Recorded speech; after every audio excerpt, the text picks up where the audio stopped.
Hello दोस्तों, मैं विकास सिंह। मैं आज फिर अपने यूट्यूब चैनल मेटलर्जी विद विकास में आपका एक बार फिर स्वागत करता हूँ।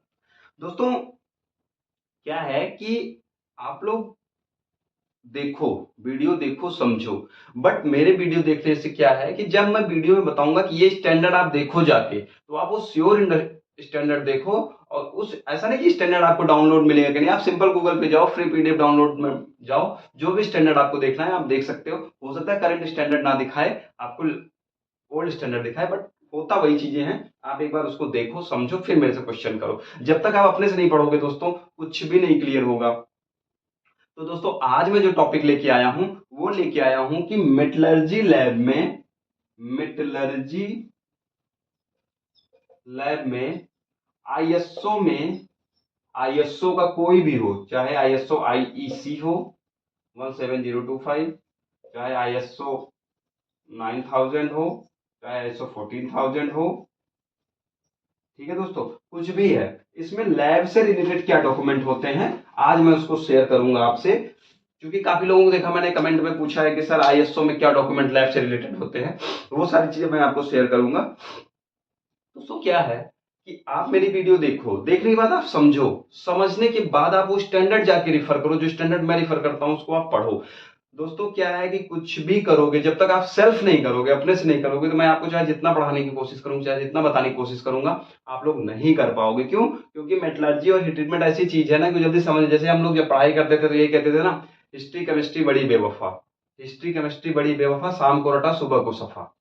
है ना? तो आप चाहे जितना रट लोगे, चाहे जितना वीडियो देख लोगे, समझ में नहीं आएगा। क्या है कि मेटलर्जी में आपको खुद करना पड़ेगा, आपको खुद स्टैंडर्ड पढ़ना पड़ेगा, आपको खुद सैंपल पॉलिश करना पड़ेगा, खुद से काम करना पड़ेगा। ऐसा नहीं कि मैंने बता दिया कि हाँ भाई आप जाके देख लो कि कार्बन इतना आता है। नहीं, आप देखो तो सही, उस सैंपल को आप चेक करो, चेक करो, चेक करके देखो कार्बन कितना आ रहा है। ऐसा थोड़ी नहीं है कि टीसी में लिखा है 0.4 कार्बन है तो आपने मान लिया 0.4 कार्बन। नहीं यार, आप सैंपल उठाओ, आप चेक करो ना सैंपल में कितना आ रहा है। जब आप चेक करोगे तो आपको पता चलेगा ना कि आपने सैंपल कैसे प्रिपेयर किया, आपने स्पेक्ट्रो कैसे ऑपरेट किया, आप स्पेक्ट्रो में क्या ऐसा हुआ कि जो आपको रीडिंग बता दिया। वो सारी चीजें निकल के आती हैं। तो कोशिश करो दोस्तों कि ज्यादा से ज्यादा अपने से पढ़ो, पढ़ने के बाद समझो, फिर प्रैक्टिकल करो।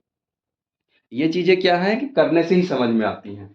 तो अब आपको बता दूं कि मेटलर्जी लैब में आईएसओ का क्या जरूरत होता है, आईएसओ में क्या डॉक्यूमेंट होते हैं। तो पहले तो आपको ये फंडा क्लियर होना चाहिए कि आईएसओ का मतलब क्या है। आई होप कि ज्यादा लोग जानते होंगे, नहीं जानते होंगे तो मैं आपको बता रहा हूँ। आईएसओ हो गया आपका इंटरनेशनल स्टैंडर्ड ऑर्गेनाइजेशन। मैं शॉर्ट में लिख रहा हूँ, आप लोग समझ लो, बोल देता हूँ वो आप समझ लो कि I for standard, sorry, I for international, S for standard, O for organisation. ठीक है, आप इतना समझ लो। तो आपका जो इंटरनेशनल स्टैंडर्ड ऑर्गेनाइजेशन होता है वो सिंपल है। लैब हो चाहे हीट ट्रीटमेंट हो, चाहे जो, किसी में कोई डिफरेंस नहीं होता है डॉक्यूमेंट का। सबका एक ही फंडा होता है कि ये डॉक्यूमेंट आपके टिक पे होने चाहिए, और वो डॉक्यूमेंट आपको कोई भी चीज हो वो, हाँ कुछ स्पेशल केस है, एनएबीएल, नेट कैप, आईक्यूसी, क्यूसीआई, सीक्यूआई, इनमें कुछ स्पेशल रिक्वायरमेंट है। अदरवाइज आईएसओ आईएटीएफ वगैरह में सिंपल रिक्वायरमेंट है, ज्यादा डॉक्यूमेंट की रिक्वायरमेंट नहीं होती है। तो आइए दोस्तों, आपको बताता हूँ आईएसओ में आपको क्या चाहिए। सबसे पहले आईएसओ में आप जो भी आईएसओ आप लेना चाहते हो, जैसे आप 9001 लेना चाहते हो या 14001 लेना चाहते हो, जो भी लेना चाहते हो, तो आप उसमें क्या करो, पहले इसका स्टैंडर्ड निकालो। आप स्टैंडर्ड निकालो, उसमें आपको दिया होगा कि आपको क्या चाहिए, बट मोटा मोटा मैं आपको बता रहा हूँ। सबसे पहले आपको अपनी जो फैक्ट्री है उसका लीगल डॉक्यूमेंट चाहिए। लीगल डॉक्यूमेंट, अगर आपकी छोटी मोटी लैब है तो उसका लीगल डॉक्यूमेंट। लीगल डॉक्यूमेंट मतलब जीएसटी रजिस्ट्रेशन, पैन नंबर, उसके बाद उस लैंड का पेपर, जिस लैंड पे रजिस्टर्ड है आपका। उसके बाद एक्ट 1956 लेबर एक्ट के तहत का डॉक्यूमेंट, अगर आप पीएफ ईएसआई वगैरह काट रहे हो तो बंदों को। ठीक है, तो ये हो गया आपका लीगल डॉक्यूमेंट। सबसे पहला चीज हो गया लीगल डॉक्यूमेंट। उसके बाद आपका हो गया स्टाफ लिस्ट, मतलब आपके यहाँ जो स्टाफ है उनकी लिस्ट। उसके बाद आपका मैन्युफैक्चरिंग क्या है, मैन्युफैक्चरिंग डिटेल, आप फास्टनर बनाते हो, गियर बनाते हो, क्या बनाते हो, उसकी डिटेल, उसका एक डॉक्यूमेंट होता है। मैन्युफैक्चरिंग, आप क्या मैन्युफैक्चरिंग करते हो। फिर आपका आ जाता है, अब यहां से आपका शुरू होगा क्वालिटी मैनुअल, उसके अंदर आपकी ये सारी चीजें आ जाएंगी। फिर आपका आएगा प्रोसीजर, कोई काम करते हो तो आप कैसे करते हो। ठीक है दोस्तों, प्रोसीजर। फिर आपका आ जाएगा list of WI, work instruction, list of work instruction. फिर आपका आ जाएगा ऑर्गेनाइजेशन चार्ट, ऑर्गेनाइजेशन चार्ट।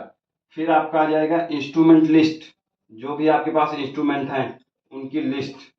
फिर उसके बाद आपका आ जाएगा डॉक्यूमेंट लिस्ट, आपके पास क्या क्या डॉक्यूमेंट हैं उनकी लिस्ट।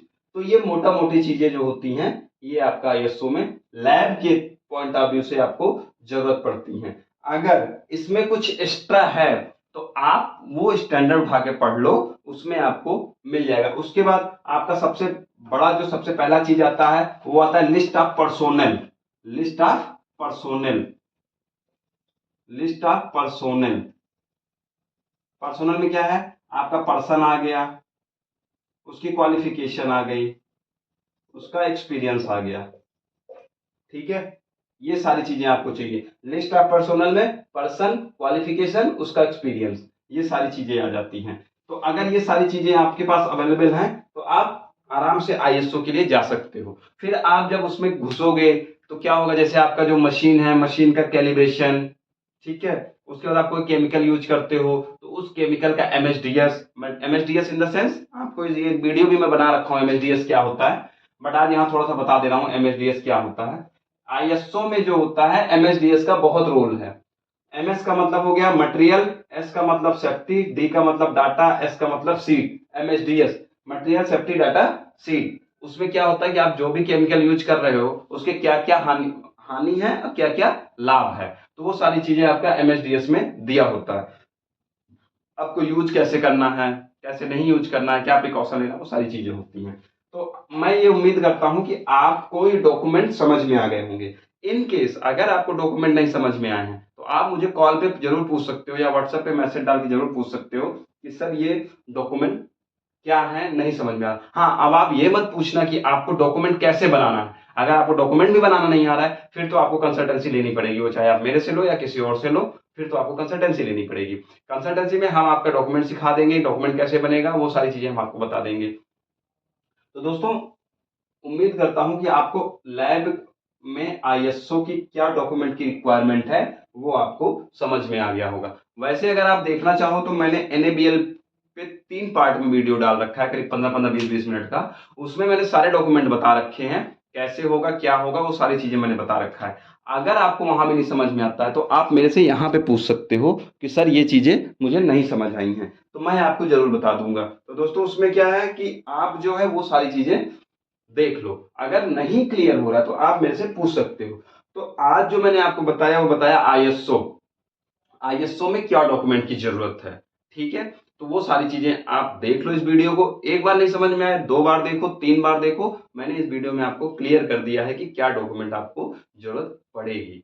ठीक है दोस्तों, अगर आपको इसमें कुछ नहीं समझ आ रहा है तो आप मेरे से पूछ सकते हो, मैं आपको बताने के लिए 24/7/31 या 30 मैं तैयार हूँ। ठीक है, टाइम नहीं रहता तो मैं आपको जरूर बता देता हूँ कि अभी नहीं, आप थोड़ी देर बाद कॉल करना, मैं आपको बताऊंगा। तो दोस्तों, आशा करता हूँ कि ये चीजें आपकी समझ में आई होंगी। अगर नहीं समझ में आई होंगी तो आप मेरे से पूछ सकते हो। आज के लिए बस इतना ही, फिर मिलते हैं नेक्स्ट वीडियो में, तब तक के लिए बाय बाय।